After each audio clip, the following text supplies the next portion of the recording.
Hi ladies, it's Chaya Parkoff and I am coming to you live from Jerusalem. We're actually getting ready to leave Jerusalem and go to Netanya for a while, where we will do some volunteering on farms. Anyway, I've been here a couple of weeks and last week's Parsha is when the Jews crossed the sea and they sang Shira, they sang a song. I'm talking about last week's Parsha because I just have to right now, okay? So it says that Miriam and the women danced with timbrels. They danced with tambourines. And the question is asked.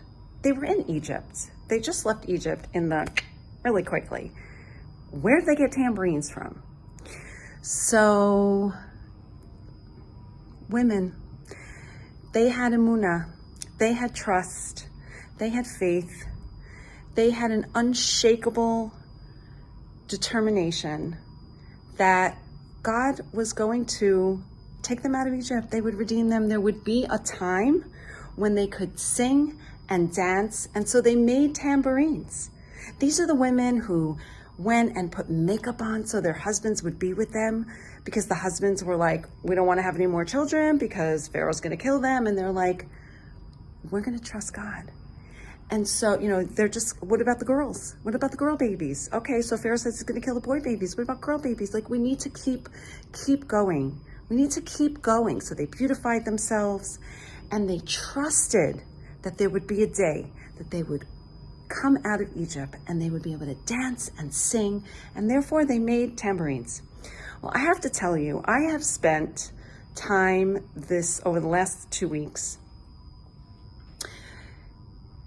to see what the women are doing. Now, men are doing a lot of things too. I'm not saying they're not doing anything, but I have to tell you the experiences that I had of picking vegetables and actually fruit, 2 teams, strawberries, and packing food for families who don't have enough money right now to buy food, and because their husbands are, out in the army now and they're not making enough money. And so this organization called Tachli, one day a week, they give food all week long, but one day a week they make a store.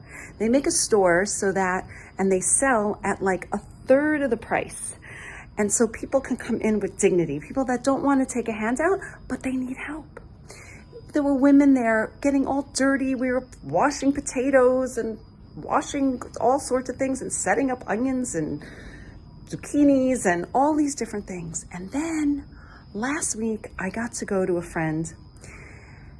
What were we doing?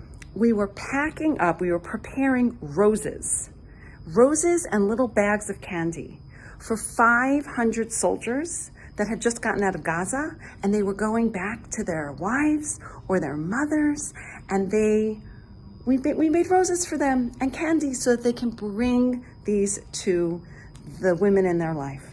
So here's like 15 women packing up these roses. Then I went to the Siyum of Nach-Yomi, the OU Women's Initiative. They finished the cycle of Nach. So they finished all the writings, all the prophets. And I got to hear Michal Horowitz, and here was a room filled with women. There must have been 100 women there. Ellen Hutt was there.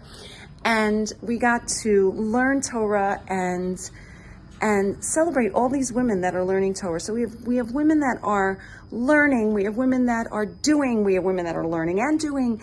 There is just so much going on here, so much chesed, so much kindness, so much goodness, and it's all because we know there will come a time when this craziness will end, and that we will all live in a world where people know that there is a God, that we're all connected, and that we don't need to be afraid. So that's my message for you this week, and so long from Jerusalem.